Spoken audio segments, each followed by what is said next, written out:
اور تیسری بات فرمائی وَلَا تَقْرَبُوا الْفَوَاحِشَ مَا ظَهَرَ مِنْهَا وَمَا بَطَنَ، اور فرمایا کہ بے حیائی سے بچو، بے غیرتی. جس معاشرے میں بے حیائی آتی ہے زنا آتا ہے، زنا آتا ہے نسل تباہ و برباد ہو جاتی ہے، خاندان ٹوٹ جاتا ہے، خاندان بکھر جاتا ہے.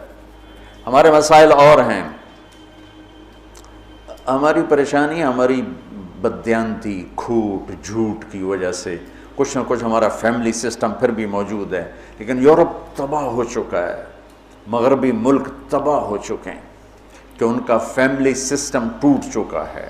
وہاں نہ کوئی ماں ہے، نہ کوئی باپ ہے، نہ کوئی بھائی ہے، نہ کوئی بہن ہے، نہ کوئی بیٹی ہے، نہ کوئی بیوی ہے. وہ انتہائی کرب کا شکار ہے. مجھے ڈاکٹر ملا، میں امریکہ سے آیا ہوا تھا، رائمنڈ ملا. میں نے کہا تم کس چیز کے ڈاکٹر؟ میں بچوں کا ڈاکٹر ہوں، نفسیاتی مریض. میں نے کہا ہے بچے بھی نفسیاتی مریض ہوتے ہیں؟ کہ اتنے مریض ہیں کہ میری لسٹ 6 مہینے بعد ڈیٹ ملتی ہے، میری لسٹ میں 6 ماہ بعد اس کا نمبر آتا ہے، اتنے مریض ہیں لائن. میں نے کہا اس کی کیا وجہ ہے؟ کہا ماں باپ نہیں ہیں. باپ تو ہوتا ہی نہیں ہے، بوائے فرینڈ ہے، جب وہ حمل ہوتا ہے وہ چھوڑ کے بھاگ جاتا، وہ کسی اور لڑکی کو لے لیتا. اکیلی لڑکی بچہ جنتی ہے، پھر اس نے جاب کرنی ہے، اپنا گھر چلانا ہے، تو بچوں کو چھوڑتی ہے. وہاں وہ کیئرنگ بنے ہوئے ہیں ہاؤس، جہاں یہ پورا کاروبار ہے کہ بچوں کو وہاں چھوڑ کے چلے جاؤ. وہاں بچے کے پاس ماں نہیں ہے، باپ نہیں ہے، بہن نہیں ہے، بھائی نہیں ہے. وہ آنکھ کھولتا ہے تو ایک غیر مانوس ماحول میں ہوتا ہے. کہا ہم وہاں جہاں یہ بیبی کیئرنگ بنے ہوئے ہیں سینٹر، وہاں دیواروں کے اوپر فوم لگا ہوا ہے، چونکہ بچے ٹکرے مارتے ہیں دیواروں میں، اپنا سر پھاڑ لیتے.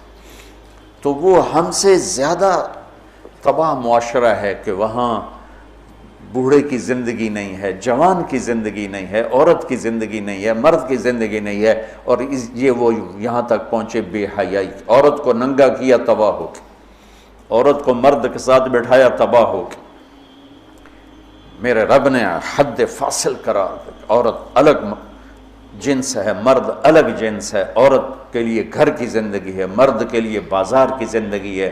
جب تم بڑے دانشور بنو گے اور ایک ڈیسک پہ ان کو بٹھاؤ گے تو بے حیائی.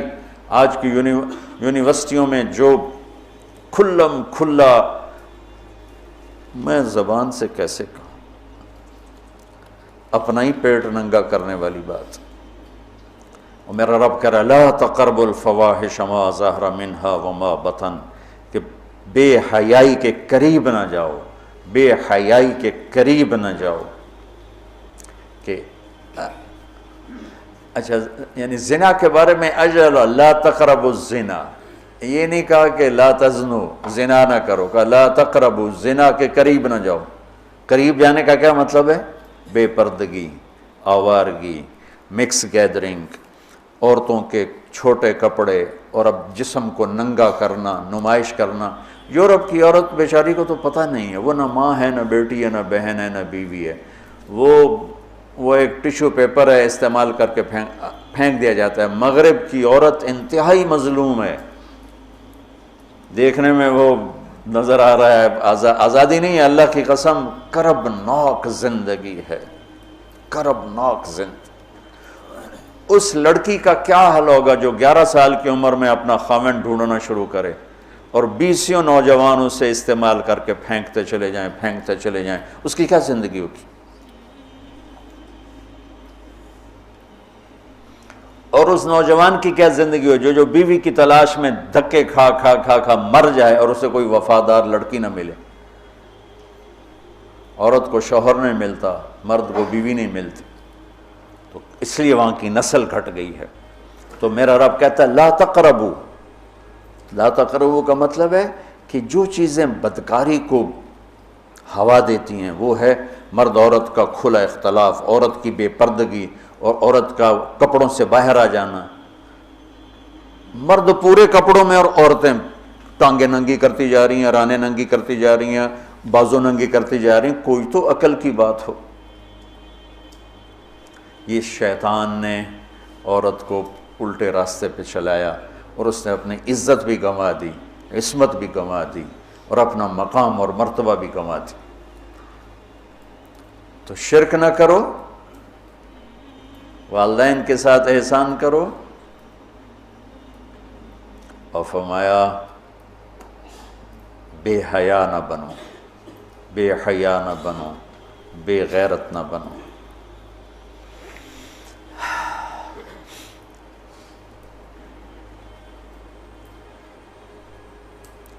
اور لا تقتلوا النفس التي حرم اللہ الا بالحق ذالکم وصاکم بہ لعلکم تعقلون۔ یہاں ایک وصیت پوری ہو جاتی ہے، اور کسی کو قتل ناحق نہ کرو، قتل ناحق۔ من یقتل منکم متعمدا، من یقتل مؤمنا متعمدا فجزاؤہ جہنم خالدا فیہا غضب اللہ علیہ ولعنہ وعد لہ عذابا عظیما۔ اللہ نے پانچ عذاب سنائے ہیں۔ جو کسی مسلمان کو جان بوجھ کے قتل کرے گا اس کی جزا ہے جہنم، خالداً فیہا، ہمیشہ رہے گا، غضب اللہ علیہ، اور اللہ اس کا اس پہ غضب ہوگا، ولعنہ، اور اللہ کی اس پہ لعنت ہوگی، وعد لہ عذابا عظیم، اور اس کے لیے عذاب عظیم تیار کیا ہوا ہے۔